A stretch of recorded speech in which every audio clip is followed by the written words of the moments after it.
Hey everybody, it's John Hope Bryant, founder, chairman, and chief executive officer of Operation Hope, also an entrepreneur who builds things from scratch.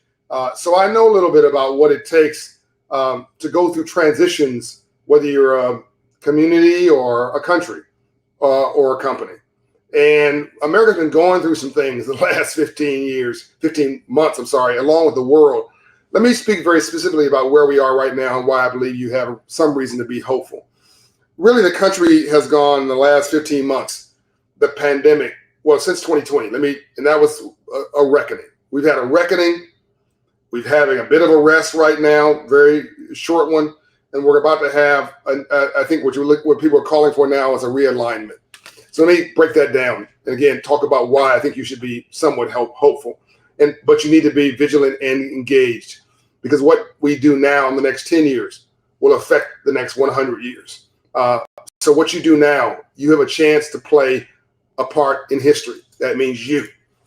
And you cannot subcontract your democracy.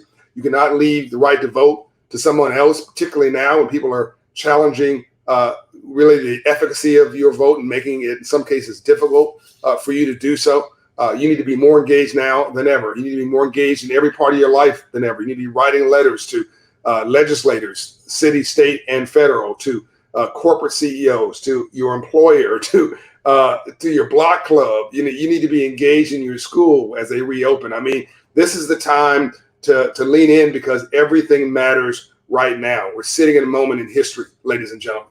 But history does not feel historic when you're sitting in it. It just feels like another day. But that doesn't mean it's not, in fact, historic. So let's talk about the historic 2020. In 2020, we had a social justice reckoning of Black America. Let me start first with what happened first. We had the largest health pandemic in 100 years since the Spanish flu. Killed 500,000 people. They're all martyrs for our awakening. And let's not let their death be in vain. My heart goes out to all those families who lost somebody in this pandemic. And hopefully we learn some things from that experience. And I commend President Biden in this regard, because I think he did more in 50 days to bring some order to that health pandemics leading up to that moment. And certainly what was done in 30 weeks leading up to that environment. I think we had mad chaos, ready, fire, aim, everybody do what you like, no plan, no strategy, and people need direction. Folks, more people are more followers than leaders. They really want somebody to say, okay, what is the endorsed route here? And what do you believe we should be doing, Mr. or Mrs. Head of State? That's why you're hired as CEO of the nation if you become president. And so I think that on a nonpartisan basis, I'll just say that I think Biden did a really good job in 50 days, really, of bringing us all together. Here's a national vision, there's a national plan, and then giving us a glide path forward. And over half the nation now is vaccinated, which I believe is the beginning of a tipping point. So now we've gotten that. Looks like it's starting to come under some control. That was the first crisis. The second crisis was that triggered the largest economic crisis up for unemployment since the Great Depression.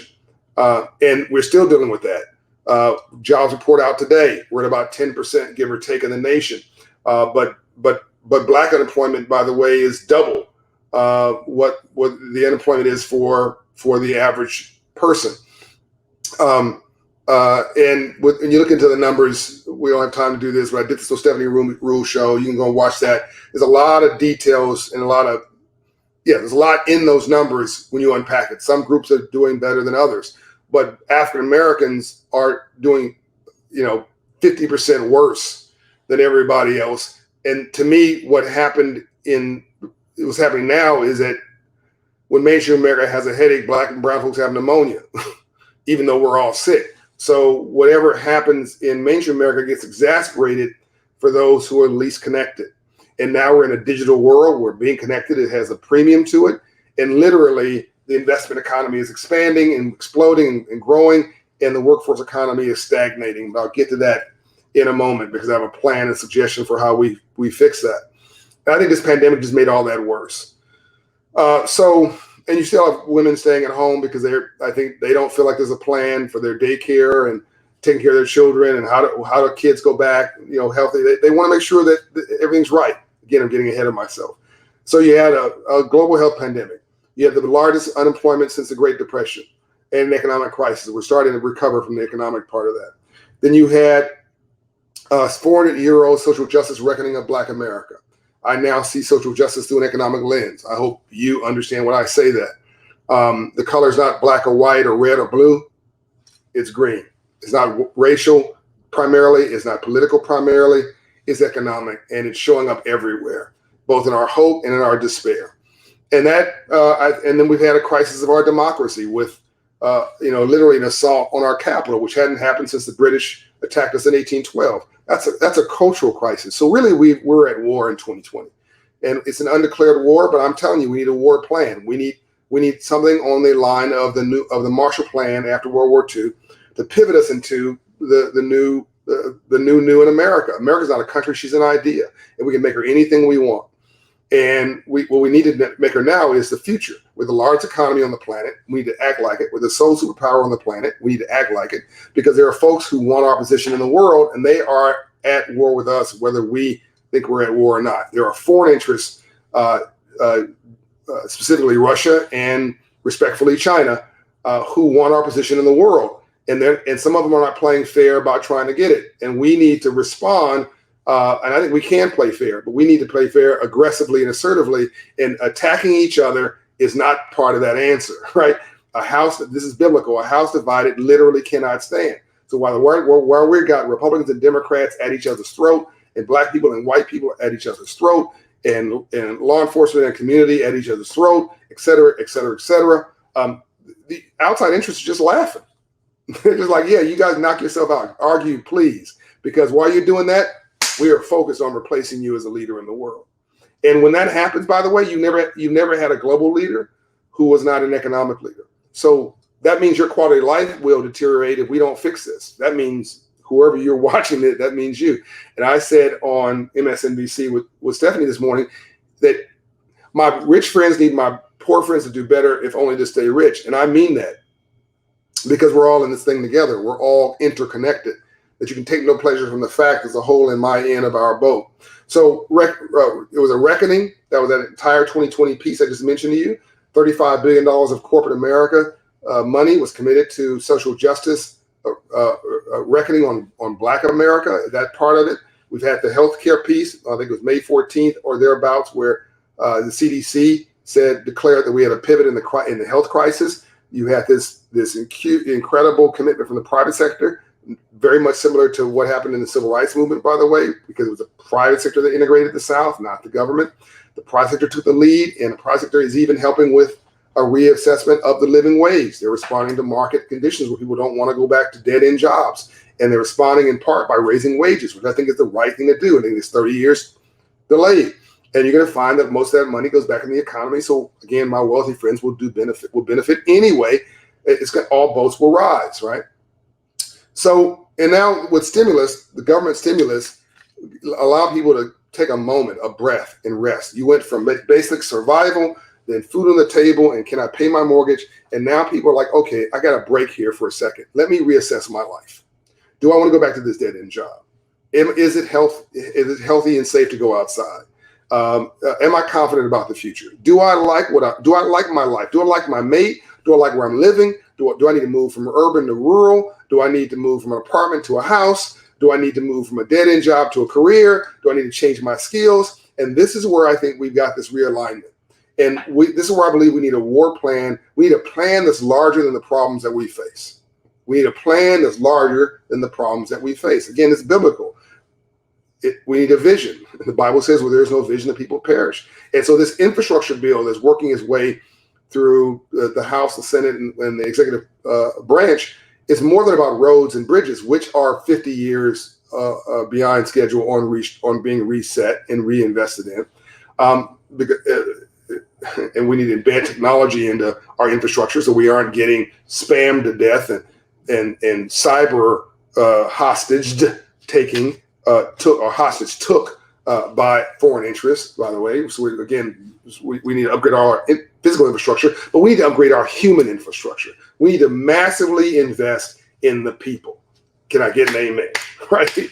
And that's white, rural, and black and brown urbans. I'm leaving no one out, right? We need to massively invest, massively.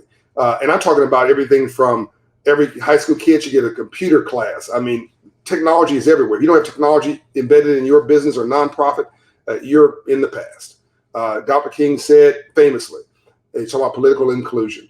The world was moving at jet-like speed, and America was moving at horse and buggy pace. Political and social inclusion. Now I'm talking about economic inclusion and aspirational inclusion. The world is moving at jet-like speed, and we here in America are moving at horse and buggy pace. And every time you invest in the bottom of the pyramid, the economy takes off. So we need every kid to get a course in financial literacy. Every kid to get a course in computer skills before they graduate from high school. Every kid to get a shot at an internship at scale. Every kid to get a shot, every adult to get a shot at an apprenticeship to reset their jobs, their careers. We need to massively focus on the jobs that are part of the future and also spur small business creation and entrepreneurship at scale, as if our life depends on it, which is why we're doing the 1 Million Black Business Initiative at Operation Hope, led by Shopify, a $130 million commitment. And Truist has just committed $20 million to it, and other companies that are piling in behind that to help create a new army of a million Black businesses and wealth creation in America. Is why we're doing Financial Literacy for All, led by me and Doug McMillon, CEO of Walmart, and all the companies that have supported Financial Literacy for All so far, which includes CEO of Walgreens, Roz Brewer, CEO of Delta, Ed Bastian, CEO of Bank of America, CEO of Disney, Bob, CEO of all these companies. Is great. The NFL commissioner, NBA commissioner. I'm sure I'm missing a couple of companies in the founding group. My apologies. But we're about to announce Tony Ressler. We're about to announce another group of companies. Bank of America and Khan Academy are also part of that group. We're about to announce just another big group of companies right behind them in June, another group of companies in July, to try to bake that into the culture of this country and bake it into the business plan of America. Financial literacy for all. It's a civil rights issue, in my opinion, for this generation. I call these two movements, what the government can do and what the project can do.